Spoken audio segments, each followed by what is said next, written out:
अगला अध्याय ग्रेविटेशन, गुरुत्वाकर्षण। नेक्स्ट है अगला गुरुत्वाकर्षण, वही थ्योरी प्लस न्यूमेरिकल क्वेश्चन।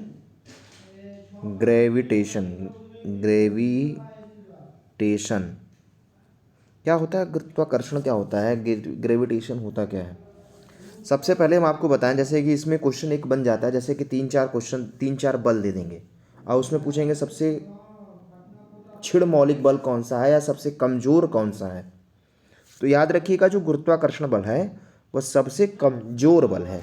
मतलब गुरुत्वाकर्षण एक कमजोर और क्षीण मौलिक बल है जो ब्रह्मांड में प्रत्येक कण या पिंड के बीच में लगता तो है लेकिन अनुभव नहीं हो पाता, फील नहीं कर पाते हैं। तो ये याद रखिएगा कि गुरुत्वाकर्षण बल जो है वो क्या है कि एक कमजोर बल है। ठीक है। अब गुरुत्वाकर्षण के नियम को लेकर के न्यूटन ने एक बड़ा ही अच्छा फार्मूला दिया था। उस फार्मूला को सीधे हम आपके सामने ला रहे हैं। F=G m1m2/r²। m क्या है और m1 m2 क्या है, दो पिंड के बीच या दो पिंड का द्रव्यमान है और r उनके बीच की दूरी है। तो अगर f जो है वो ध्यान से देखिए r के इन्वर्सली प्रोपोर्शनल है। मतलब अगर दूरी कम है तो फोर्स ज़्यादा, दूरी ज़्यादा तो फोर्स कम। और m1 m2 के डायरेक्ट प्रोपोर्शनल में है। मतलब जैसे द्रव्यमान ज़्यादा तो उनके बीच का जो बल है वह भी ज़्यादा काम करता है। और जो कैपिटल जी है उसको बोलते हैं सार्वत्रिक गुरुत्वाकर्षण नियतांक 6.67 इंटू 10⁻⁻11। तो जी की वैल्यू है 6.67 into 10⁻⁻11 newton metre square upon KG square. कभी कभी कैपिटल जी का वीमा पूछ लेता है, तो कैपिटल जी का वीमा फार्मूला से आप निकाल सकते हैं। नहीं तो आप ऐसे याद रखिए m-1 L⁻³ ठीक है। जी की खोज हेनरी कैवेंडिश ने की थी, इसका मान भी सर्वप्रथम इन्होंने ही ज्ञात किया था। और जी की वैल्यू आपको बताएं 6.67 इंटू 10⁻11 है। ठीक। कैपिटल जी और स्मॉल जी में कभी कभी अंतर आप जान लीजिए थोड़ा सा, ये बहुत बचपन में पूछा जाता था क्या है डिफरेंस कैपिटल जी और स्मॉल जी। तो कैपिटल जी जो है वो पूरे ब्रह्मांड में समान होता है, मतलब वो कांस्टेंट है। इसकी value 6.67 into 10⁻11 newton metre square upon KG square, ये हमेशा बराबर होता है। लेकिन स्मॉल जी की वैल्यू पृथ्वी की सतह पर अलग अलग जगह अलग अलग होती है। अमूमन 9.8 मीटर पर सेकेंड स्क्वायर मानते तो हैं लेकिन ये हमेशा अलग अलग हर जगह अलग अलग होती है। कैपिटल जी जो है वो एक अदिश राशि है, क्योंकि कांस्टेंट है तो कांस्टेंट का केवल वैल्यू होती है। स्मॉल जी जो है वह सदिश राशि है। तो ये दो इंपॉर्टेंट आपके पास डिफरेंस हमने आपको दे दिया। और एक हमने आपको बता ही दिया था कि गुरुत्वाकर्षण जो बल है वो सबसे कमजोर बल है। दो द्रव्यमान युक्त वस्तु के बीच गुरुत्वाकर्षण बल का लगना अनिवार्य है और यह केवल और केवल आकर्षण ही बल होता है, यह प्रतिकर्षण नहीं होता है। गुरुत्वाकर्षण एक आकर्षण बल ही हमेशा याद रखिएगा। नेक्स्ट हम आपको बताएं कैपिटल जी और स्मॉल जी में फार्मूला एक है, बड़ा कॉमन सा फार्मूला है कि F=G कैपिटल जी m और m है अपॉन r² अगर है मान लीजिए। इसको पृथ्वी की बात करें तब, क्योंकि स्मॉल जी की अगर बात कर रहे हैं तो पृथ्वी का आना जरूरी है। अगर पृथ्वी का द्रव्यमान m है और यदि किसी ग्रह का द्रव्यमान मतलब पृथ्वी का द्रव्यमान या किसी ग्रह का द्रव्यमान कैपिटल m है तो त्रिज्या r के सापेक्ष आप निकाल सकते हैं। F=ma करेंगे तो m मतलब g कर दीजिए, m से m कैंसिल हो गया तो g हो गया कैपिटल जी m/r²। याद रखिएगा पृथ्वी के सापेक्ष है कि कैपिटल जी m/r मतलब पृथ्वी की त्रिज्या की स्क्वायर के बराबर होता है स्मॉल जी। ठीक है। तो गुरुत्वीय त्वरण का मान फेंके जाने वाली वस्तु के द्रव्यमान पर निर्भर नहीं करता है ना, कौन सी चीजें हम फेंक रहे हैं उस पर डिपेंड नहीं करता है, फेंके जाने वाले वस्तु के द्रव्यमान पर डिपेंड नहीं करता है। इसीलिए कहा जाता है ना कि जैसे कि बहुत ऊंचाई से अगर आप निर्वात में कोई चीजें फेंक रहे हैं तो वो समान गति से समान समय में नीचे आएगा। तो 3-4 और भी महत्वपूर्ण बातें हम कर लेते हैं इसी समय इसी फार्मूले पर। क्या है, अगर दो अलग अलग द्रव्यमान की वस्तु को गिराया जाता है तो दोनों एक साथ गिरती हैं। क्यों गिरती हैं? क्योंकि आप देख रहे हैं कि जो वस्तु का द्रव्यमान है वो इस फार्मूले में तो आया ही नहीं है, वो तो पृथ्वी का द्रव्यमान आया हुआ है कि पृथ्वी किस तरीके से कितना भारी है या जो पिंड अट्रैक्ट कर रहा है वो कितना भारी है ना। तो दो अलग अलग द्रव्यमान की वस्तुओं को अगर गिराया जाता है तो दोनों एक साथ गिरेंगे। निर्वात में अलग अलग द्रव्यमान की वस्तु को गिराने पर दोनों एक साथ गिरेंगी। हवा में अलग अलग द्रव्यमान की वस्तु को गिराने पर भारी वाली पहले गिरेगी। भाई हवा की बात अलग है। अगर कोई ट्रेन एक समान वेग से गतिशील है, उसमें बैठा व्यक्ति किसी सिक्के को उछालता है तो वह सिक्का उसके हाथ में गिरेगा। अगर ट्रेन त्वरण के साथ आगे बढ़ रही है तो सिक्का व्यक्ति के आगे पीछे या पीछे गिरेगा। भाई वो पीछे गिर जाएगा। नीचे से ऊपर फेंकने पर उच्चतम बिंदु पर वेग 0 होता है तथा गुरुत्वीय त्वरण 10 मीटर पर सेकंड माना जाता है। अगर कोई वस्तु किसी ग्रह के चारों ओर चक्कर लगा रहा है तो किया गया कार्य 0 होता है, क्योंकि विस्थापन 0 माना जाता है। अब बात कर लेते हैं कि जैसे कि अगर स्मॉल जी का मान प्रतिशत में बदलाव कैसे होता है, तो आर का घात गुणे आर में प्रतिशत बदलाव, आर का घात कैपिटल आर मतलब त्रिज्या। तो अगर देखेंगे क्या इस फार्मूले में देख रहे हैं कि स्मॉल जी एम अपान नीचे है कैपिटल आर, तो इसको ऊपर ले आएंगे तो ये हो जाएगा माइनस, इसको ऐसे लिख सकते हैं -2r में प्रतिशत बदलाव, ये याद रखिएगा। माइनस मतलब कमी बताता है, प्लस मतलब वृद्धि होता है। ठीक, अब क्वेश्चन है इसमें कि पहला ऑब्जेक्टिव क्वेश्चन हम आपको बताएं कि इसमें किसी वस्तु पर लगने वाले गुरुत्वाकर्षण बल को क्या कहा जाता है, भार कहा जाता है। भार ही जो है वह उसका गुरुत्वाकर्षण बल है। दूसरा क्वेश्चन है कि विकल्पों में उल्लिखित तथ्य में से कौन सा गुरुत्वाकर्षण के सार्वभौमिक नियम द्वारा समझाया नहीं गया है।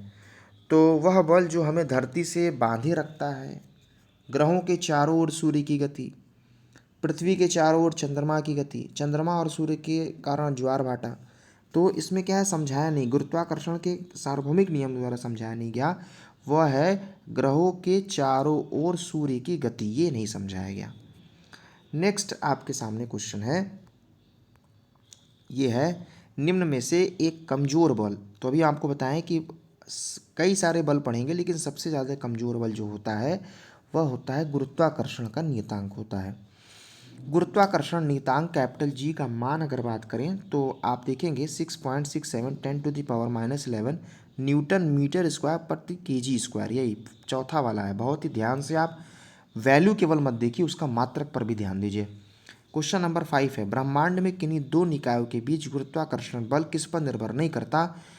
दो निकायों के बीच जो है उनके द्रव्यमानों के योग से कोई मतलब नहीं है।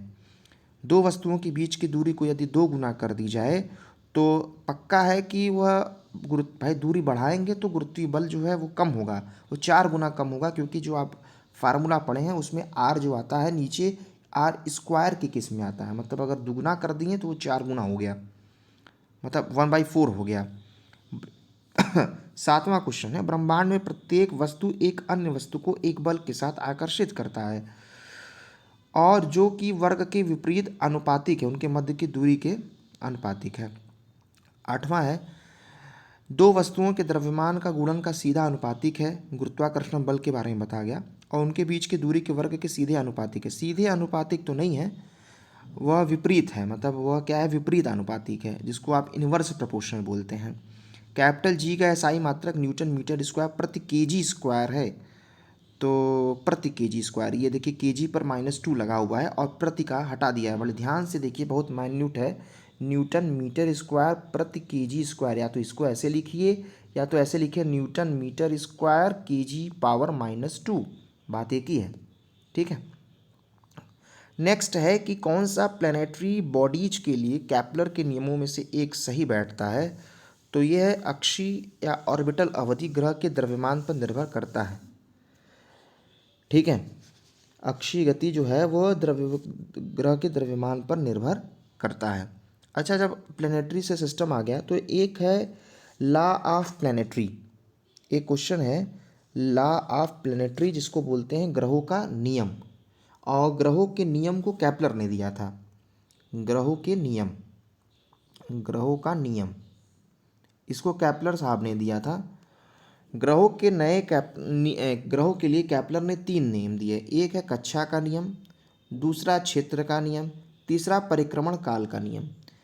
तो एक है कक्षा मतलब ऑर्बिट का नियम जो है वो क्या है कि कोई भी ग्रह सूर्य के चारों तरफ, कोई भी ग्रह, अगर सपोज करिए ये सूर्य है, अगर ये सूर्य है, इसको अगर ऐसे मानिए, अगर ये सूर्य है तो कोई भी ग्रह सूर्य के चारों तरफ, सूर्य के चारों तरफ दीर्घवृत्ताकार में चक्कर लगाती है, जिसके फोकस पर सूर्य होता है। मतलब ग्रह इस तरीके से चक्कर लगाते हैं।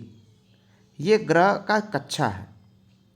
ग्रह का पोजीशन, जैसे अगर हम मान कर चले ये ग्रह है, तो ग्रह इस तरीके से सूर्य के चारों तरफ चक्कर लगाती है। ये केपलर साहब ने बताया। क्षेत्र का नियम बताया, कोई भी ग्रह अगर सूर्य के चारों तरफ चक्कर लगाता है तो वह समान समय में समान क्षेत्रफल तय करता है। ठीक है। नेक्स्ट परिक्रमण काल का है कि जो इस नियम के अनुसार परिक्रमण काल जो है वह है, परिक्रमण काल का वर्ग जो है सूर्य से मध्य दूरी आर के घन के समानुपाती होता है। आर के घन के समानुपाती होता है। कोई भी ग्रह सूर्य के चारों ओर दीर्घवृत्ताकार कक्षा में चक्कर लगाता है। यह बात कॉपरनिकस ने भी कही थी, लेकिन इस बात को ग्रहों का नियम दे करके केपलर ने समझाया था। ठीक है। नेक्स्ट जो है फार्मूला क्वेश्चन है आपके सामने, ये है कि ब्रह्मांड की प्रत्येक वस्तु एक बल के साथ प्रत्येक अन्य वस्तु को आकर्षित करती है।